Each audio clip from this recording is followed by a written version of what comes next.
আমাদের আজকে সিদ্ধান্ত হলো গত 26শে মার্চ রোজ শুক্রবার যে ঘটনা হয়ে গেল 26শে মার্চ আমাদের হেফাজতের কোনো কর্মসূচি ছিল না, কেন্দ্রীয় আঞ্চলিক কোনো জায়গায় আমাদের কোনো কর্মসূচি ছিল না। সেখানে আমরা মাদ্রাসায় ছিলাম না, আমি অনেক দূরে সফরে ছিলাম।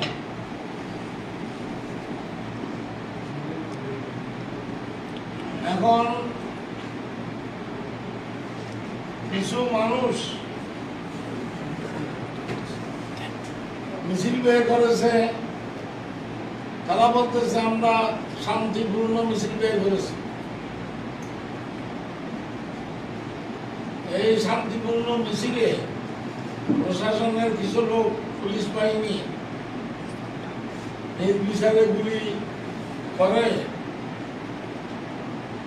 এখানে আড়াদারিতে 4 জনকে হত্যা করেছে, নিহত করেছে, শহীদ করেছে। আমাদের কথা হলো যদি তারা কারা আমরা জানি না, আমরা ছিলামই না। যদি তারা কোনো কিছু ভাঙচুর করে, হালকা থানার গ্লাসের কোনা যদি একটা ভেঙে ফেলে, গ্যাস ছাড়তে পারে, রবার গুলি মারতে পারে, অথবা পুলিশের জন্য তো অর্ডার গুলি করতে হলে হাঁটুর নিচে করবে যেন উত্তেজনা দমানো হয়ে যায়। কিন্তু আমি যেখানে সফরে ছিলাম, সফর থেকে আসার পথে আমি হাসপাতাল গেছি, চট্টগ্রাম হাসপাতাল মেডিকেল। সেখানে 4 জন লাশ, কারো ফেটে গুলি, কারো সিনের বরাবর গুলি, কারো মাথায় গুলি, সাথে সাথে তারা মারা গেছে। আগুন জ্বলে উঠলে আগুনকে জ্বালানো যায় না, নিবেতে হয়। গ্যাস সাথে তো হতো, হাঁটুর নিচে গুলি করলে তো হতো, রবার গুলি মারলে তো হতো, ফেটে সিনায় মাথায় কেন গুলি করা হলো? এগুলো কি দেশের আইন? পুলিশের কি ক্ষমতা আছে? যাক,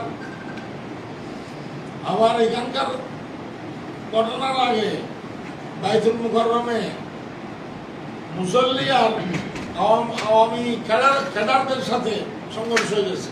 সেখানেও হেফাজতের কোনো কর্মসূচি ছিল না।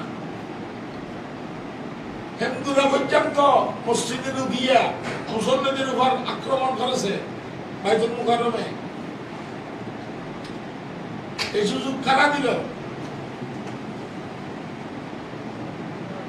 সেখানে মুসল্লি আর খেলার মাঝখানে সংঘর্ষ হয়ে সেখানে অনেক আহত। হাটাজারির আগে সেটা ঘটনা। তারপরে এসব ঘটনা শোনার পর 7 জন আহত, হাটাজারিতে নিহত, আহত তো অনেক, ঢাকায় অনেক, হাটাজারিতে অনেক। শোনার পর ভ্রমণ বাড়িয়ায় এই উত্তেজনা সৃষ্টি হয়ে গেছে। অস্বাভাবিক উত্তেজনা সৃষ্টি হয়ে গেছে। সেখানেও আমাদের হেফাজতের কোনো কর্মসূচি ছিল না, এগুলো তারা করেছে। সেখানকার উত্তেজনার মূল হলো কিছু ক্যাডার অস্ত্র নিয়ে জামিয়া ইউনুসিয়া, বাংলাদেশের বড় একটা মাদ্রাসা, জামিয়া ইউনুসিয়ার ভিতরে ঢুকিয়া ছাত্রদের উপরে হামলা করেছে। সে কারণে সেখানে পাবলিক সহ, জনগণ সহ, ছাত্ররা সহ মিছিল বের করেছে, উত্তেজনা শুরু হয়ে গেছে। যে প্রথম করে সেই দোষী হয়। মাদ্রাসার ভিতরে ঢুকিয়া ছাত্রদের উপর হামলা করা, এটা কোন আইন? এক জায়গায় এক এক কারণে উত্তেজনা হয়ে গেছে, কিন্তু হেফাজতের কোন কর্মসূচি, কোন কমান আমাদের ছিল না। আমি মহাসচিব বা কেন্দ্রীয় নেতৃবৃন্দ কারো কোনো কমান ছিল না, কোনো কর্মসূচি ছিল না। 26 মার্চ যখন প্রায় 21টা লাশ পড়ে গেছে, 26-27 দুদিন, তখন আমরা 27 মার্চ বিক্ষোভ সমাবেশ করেছি, বিক্ষোভ মিছিল করেছি শান্তিপূর্ণ। এত লাশ পড়ার পরেও একটু যদি বিক্ষোভ না করি, 27 তারিখ বিক্ষোভ করেছি, শান্তিপূর্ণ সাকসেসফুল বিক্ষোভ করা হয়েছে। 28 তারিখ আমরা হরতালের ডাক দিলাম মানবিক খাতিরে। এত লাশ পড়ার পরেও যদি একটু বিক্ষোভ আর হরতালের কর্মসূচি আমরা পালন করতে না পারি, জনগণ আমাদেরকে কি বলবে? এটা মানবিক খাতিরে আমরা খুব করেছি বাধ্য হয়ে। তারপর দোয়া দিবস, লাস্টে আরেকটা বিক্ষোভ সমাবেশ। এই 4টা কর্মসূচি আমাদের শান্তিপূর্ণভাবে সুশৃঙ্খলভাবে পালিত করা হয়েছে। এত গোলাগুলির ভিতর দিয়েও আমাদের হেফাজতের নেতাকর্মীরা, তৌহিদি জনতা, ছাত্র জনতারা এই সমস্ত কর্মসূচি পালন করেছে। আমি তাদের বারবার হাজারবার শুকরিয়া আদায় করতেছি, অভিনন্দন জানাতেছি। এগুলো আপনারা সব দেখেছেন সচক্ষে। এখন সরকারের কাছে আমাদের দাবি হলো, যা হয়ে গেছে হয়ে গেছে।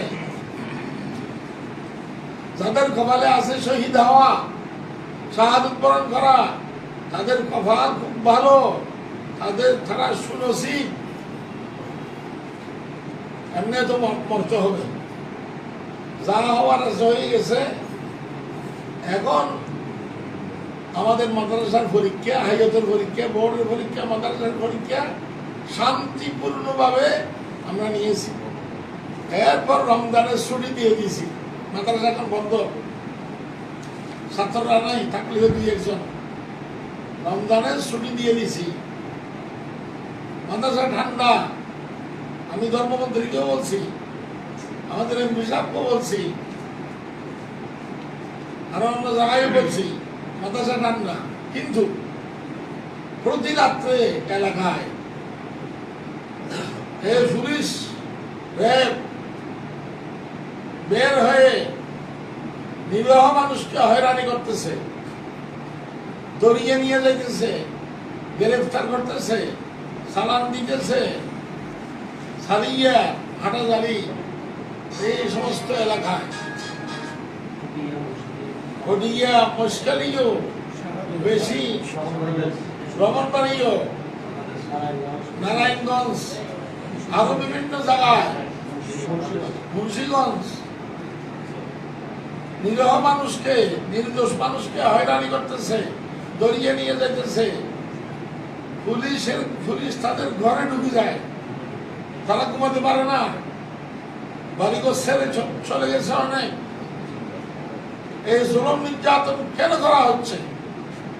সরকারের কাছে আমাদের জোর দাবি, এই সমস্ত হয়রানি বন্ধ করতে হবে, এই সমস্ত জুলুম নির্যাতন বন্ধ করতে হবে।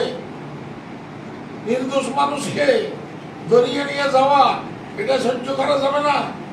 আমি ধর্মমন্ত্রীর সাথে, ধর্ম প্রতিমন্ত্রীর সাথে এখন কথা বলছি, উনি বলছেন এটা তো আইন নয়, আইন হলো সিসি ক্যামেরায় যারা দোষী সাব্যস্ত হবে, আসলে প্রকৃত যারা দোষী সাব্যস্ত হবে তাদের বিচার করা হবে। আমি বললাম 100 বার, আমি মিয়া আপনার সাথে আছি, 100% আপনার সাথে আছি। কিন্তু নির্দোষ মানুষকে খামোখা দড়িয়ে নিয়ে যাওয়া, যে পুলিশরা করে কি জন্য আমরা জানি, তাদের চাকরি প্রমোশন হওয়ার জন্য।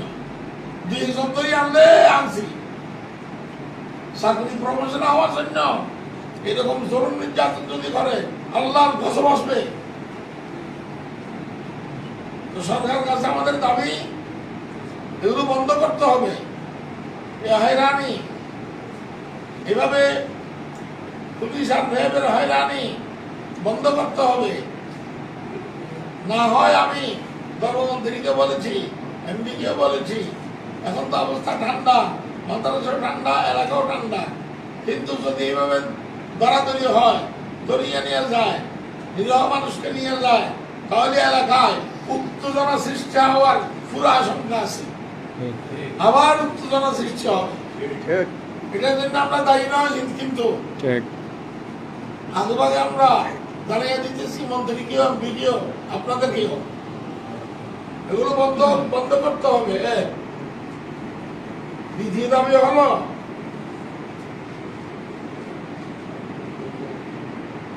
লকডাউন দিতে পারে সরকার 100 বার, কিন্তু লকডাউন দিয়ে আমাদের মাদ্রাসা বন্ধ করা যাবে না। মাদ্রাসা, নুরানি, হেফজখানা, কওমি দ্বীনি মাদ্রাসা, যেখানে হাদিস কোরআন পাঠ করা হয়, এই সমস্ত দ্বীনি মাদ্রাসা বন্ধ করা যাবে না। আমরা হেফজখানা, নুরানি মাদ্রাসা চালু করেছি, চালু রাখতেছি কিছু কিছু। বন্ধের সময়ও কি জন্য? করোনা না আসার জন্য। যেখানে হাদিস কোরআন পাঠ করা হয়, যেখানে হেফজখানার ছাত্ররা কোরআন শরীফ তেলাওয়াত করে, ইনশাআল্লাহ কোরআনের বরকতে, হাদিসের বরকতে করোনা আসবে না। ইনশাআল্লাহ।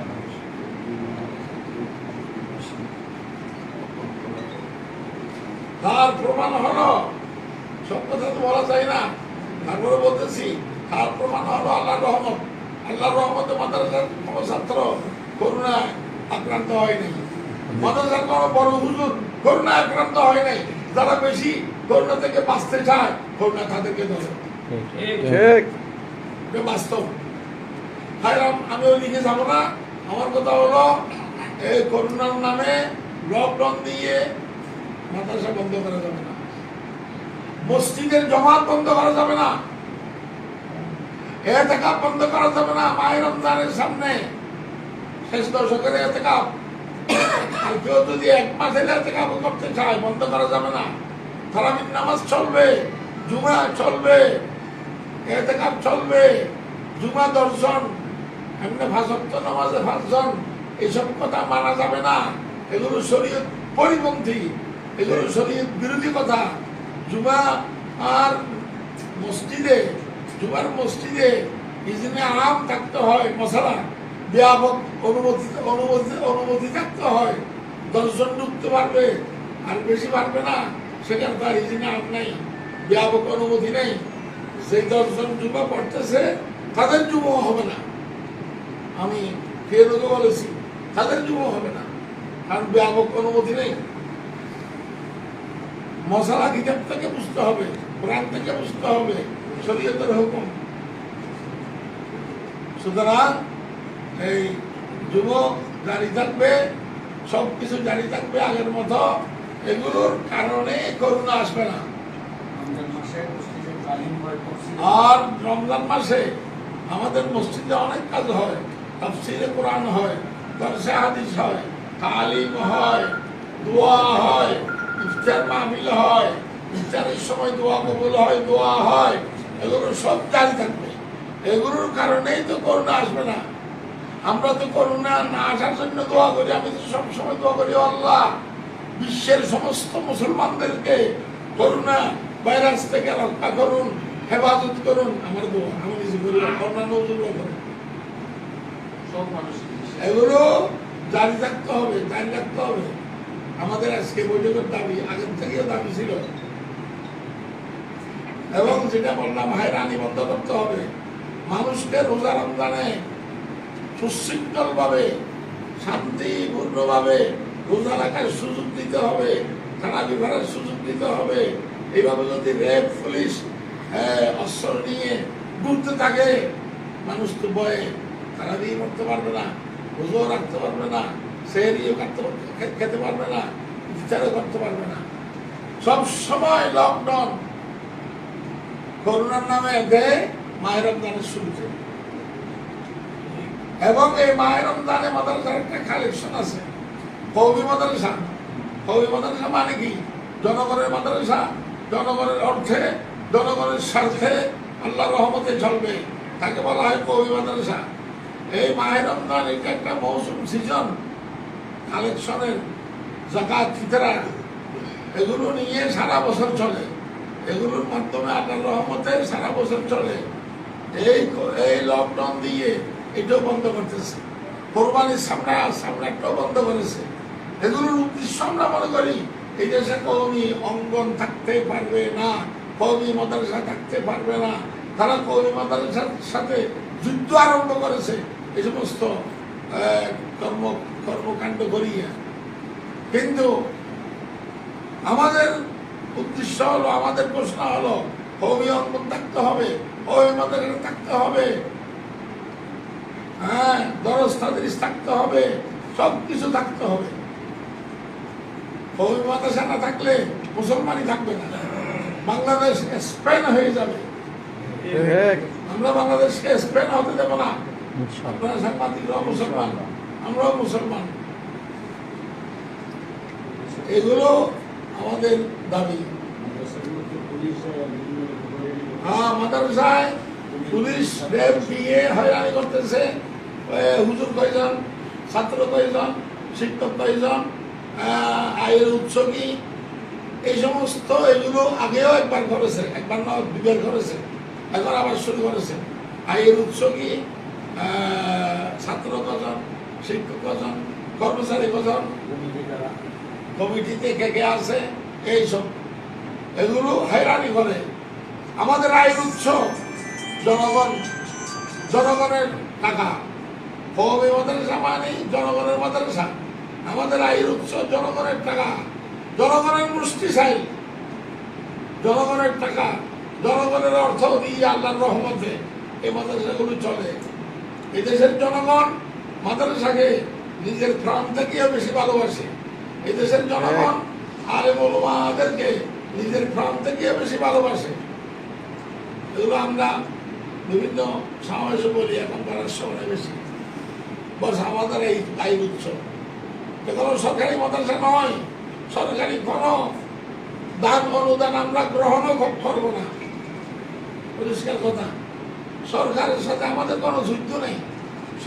সরকারের অবস্থানে কাজ করুক, আমরা আমাদের অবস্থানে কাজ করি, খালাস, আগের মতো। সরকারের সাথে আমরা যুদ্ধ করবো না। আমাদের হেফাজত ইসলামের উদ্দেশ্য সরকার পতন নয়।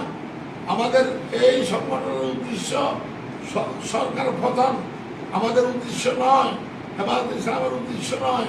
হেফাজত ইসলাম ঈমান আকীদা ভিত্তিক একটা সংগঠন। যখন ইসলামের বিরুদ্ধে আওয়াজ উঠবে, ইসলামের বিরুদ্ধে কেউ বলবে, তাদের বিরুদ্ধে হেফাজত ইসলাম বলা আরম্ভ করবে, তাদের বিরোধিতা করবে। ইসলামকে রক্ষা করা, ঈমান আকীদাকে রক্ষা করা, ইসলামের হেফাজত করা, এটাই হেফাজত ইসলামের উদ্দেশ্য। ৯২ মুসলমানের দেশে ইসলামের বিরুদ্ধে কেউ কোনো কথা বলতে পারবে না। আমি বারবার বলেছি, মাননীয় সরকার আপনি আরো ১০০ বছর রাজত্ব করুন, আমার কোনো আপত্তি নেই। আরো ২০০ বছর থাকুন, আমার কোনো আপত্তি নেই। কিন্তু ইসলামকে মাইনাস করিয়া এই দেশ চলতে পারবে না। ইসলামের বিরুদ্ধে কোনো কিছু চলবে না, এটা আমাদের দাবি। আর আরো একটা কথা আছে, মিথ্যে মিথ্যে মামলা হেফাজত ইসলামের নেতা কর্মীদের নামে, ওলামায়ে কেরামের নামে, ছাত্রদের নামে, তৌহিদি জনতা, ছাত্র জনতার নামে মিথ্যে মিথ্যে মামলা দায়ের করা হচ্ছে। আমার নামেও ১৪টা মামলা আছে। ১৭টা ছিল, ৩টায় জামিন আসছি, ১৭টার একটা কি আপনাদের একটু শুনে ১৭ মামলার আমার নামে 17 মামলার এক মামলা হলো আমি বাইতুল মুকাররমে কোরআন শরীফকে জ্বালিয়ে দিছি। নাউযুবিল্লাহ। একজন মহিলা সাংবাদিক আসছে আমেরিকা থেকে আমার সাথে আলোচনা করার জন্য। সে বলতেছে আমি নাস্তিক, আমি কোনো ধর্ম মানি না, কিন্তু আপনার নামে যে এই কথা বলেছে বাংলাদেশ সরকার প্রশাসন, আপনি কোরআন জ্বালাইছেন, এটা আমারও বিশ্বাস হয়নি, যদিও আমি নাস্তিক। এরকম মামলা এখনো চলতেছে, মিথ্যে মিথ্যে ভিত্তিহীন মামলা যে দায়ের করা হইতেছে এগুলো বন্ধ করতে হবে। আর যা মামলা দায়ের করা হয়েছে এগুলো প্রত্যাহার করতে হবে, নিঃশর্তে প্রত্যাহার করতে হবে। আপনাদের অনেক সময় নিয়ে নিলাম। আমরা আমাদের কর্মসূচি আছে, এই কথাগুলো একটু মাথায় রাখবেন। আজকে তো প্রেস ব্রিফিং, কোনো প্রশ্ন উত্তর হবে না,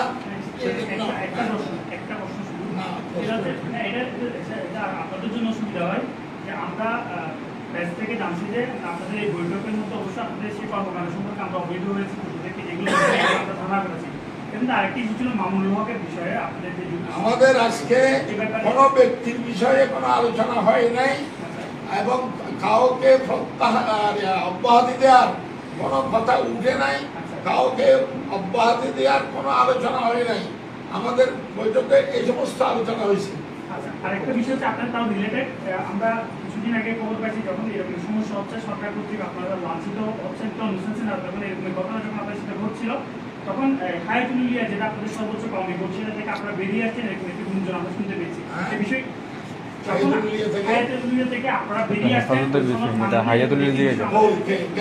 হেফাজতের ব্রিফিং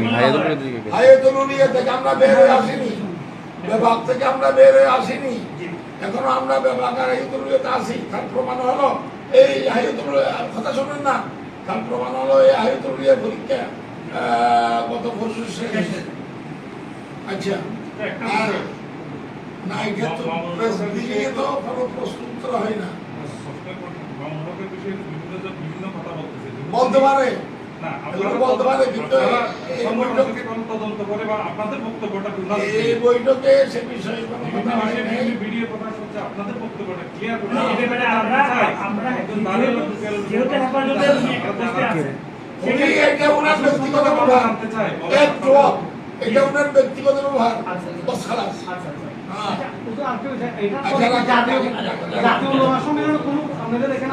আরে আছে, আমাদের কর্মসূচি আছে 29শে মে 2021 সাল শনিবার ইনশাআল্লাহ বড় আকারে জাতীয় ওলামা মাশায়েখ সম্মেলন হবে হেফাজতে ইসলাম বাংলাদেশের উদ্যোগে কাটালারি মাদ্রাসায়। বড় কর্মসূচি, বড় কর্মসূচি, এটাকে গুরুত্ব দেবেন আপনারা। সারা দেশের কওমি আলেমরা কেন সারা দেশের না, সারা দেশের কওমি আলেমরা লাগলে তো কাটালারি খানা লাগে, যাদেরকে দাওয়াত দিতে হয় মাখসুস খাস খাস বড় বড় বড় মানের আলেম ওলামারা যারা হেফাজতের সাথে একটু সম্পর্ক আছে ওদেরকে পীর মশায়েখ, পীর ওলিয়ারও আসবে। একদিন ব্যাপী হবে নাকি? আচ্ছা, তাদেরকে গ্রেফতার করা হয়েছে, জামিন মুক্তি দিতে হবে। এই সারিকের একজন হাফেজ সাহেব মাওলানা সাহেব গিয়াসউদ্দিন কোনো দোষ করে নাই, কোনো ভাঙচুর করে নাই, নিয়ে গেছে তাকে। ঠিক, এটা আগেও বলেছিলাম আমি, এটা গণতান্ত্রিক রাষ্ট্র হিসেবে মিটিং মিছিল, শান্তিপূর্ণ হরতাল, বিক্ষোভ এগুলো বৈধ, বৈধ। এগুলো করলে যে গুলি করতে হবে এরকম কোনো কথা নেই। তবে ভাঙচুর এটাও বৈধ, হারাম। আমরা ভাঙচুর পক্ষে নয়, জ্বালাফোড়ার পক্ষে নয়, আমরা শান্তি প্রিয়, আমরা সন্ত্রাস প্রিয় নয়, আমরা সন্ত্রাসী নই, আমরা জঙ্গিবাদী নই, আমরা শান্তি প্রিয়। জ্বালাও ফোড়াও ভাঙচুর এটা আমাদের, আমরা নিষেধ করি ছাত্রদেরকে। এইবার যারা করছে কিছু আমাদের ক্ষমান ছাড়া, আমাদের কোনো কর্মসূচি ছাড়া করছে, তাদের উপর আমরাও ক্ষিপ্ত হয়ে গেছে। ধ্বংস করে গেছে কিন্তু কিন্তু এটার জন্য আপনারা নেক্সট টাইম যাতে এই ঘটনা না ঘটে, এটা আপনি ম্যাপে ঘোষণা করছেন, আমরাও শুনছি, ছাত্র ভাইয়েরা আপনারা চলে আসেন, এটা তো আপনি শুনছেন। আমরা শুনছি, সবাই শুনছি, নেক্সট টাইম ওরকম যদি স্টুডেন্টরা কোনো ইস্যু নিয়ে, এখানে আমরাও দেখছি শুধু মাদ্রাসার স্টুডেন্ট না, এখানে বাইরের অনেক পাবলিক আছে, এরকম ছাত্রদের সাথে মিশে গিয়ে পাবলিক মিশতে পারে, এটা তো তাহলে এটা তো আপনাদের পরবর্তী করণীয় কি? আপনার ছাত্র তো আপনার এটা সমাজ যদি শুনতে থানা হবে। শুনেন, থানার পুলিশ যদি এইভাবে এলুমেটারি গুলি করে ছাত্রদেরকে বা কাউকে মানে জনগণকে, তখন তো ছাত্র ক্ষিপ্ত হয়ে যাবে, বের হয়ে যাবে, কন্ট্রোল করা যাবে না। আর জনগণ যদি তাদের সাথে মিশে আমরা কিভাবে ইয়া করবো, অন্য করবো কিভাবে? এটা তো যে গুলি করছে তার দোষ। আমরা তো সেজন্য বলতেছি আপনারা এইভাবে হয়রানি করবেন না, এলাকায় আবার উত্তেজনা সৃষ্টি হয়ে গেলে আপনার কি করতে হবে? এটা হচ্ছে আপনার কথার সাথে মানে কথার সাথে কথা জুড়ে দেওয়া, যেটা হচ্ছে আপনারা যে দাবি দাওয়াগুলো করেছেন, যেমন নিঃশর্ত মুক্তি দিতে হবে, তাছাড়া মাদ্রাসা লকডাউনের সময় বন্ধ করা যাবে, এইসব দাবি দেওয়া যদি তারা আবার সরকার যদি গণবাদ না করে, সেক্ষেত্রে আপনারা কি কোনো তখন আমরা পরামর্শক্রমে বাধ্য হবো। আপনাদেরকে ধন্যবাদ। তো আপনাদের জন্য আসছেন আমাদের কর্মসূচিতে একটাই, এই যে জাতীয় ওলামা সম্মেলন। শেষ আর কিছু বলবেন না?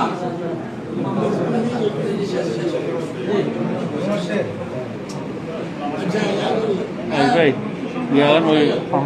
আব্দুল সবুজ সাহেব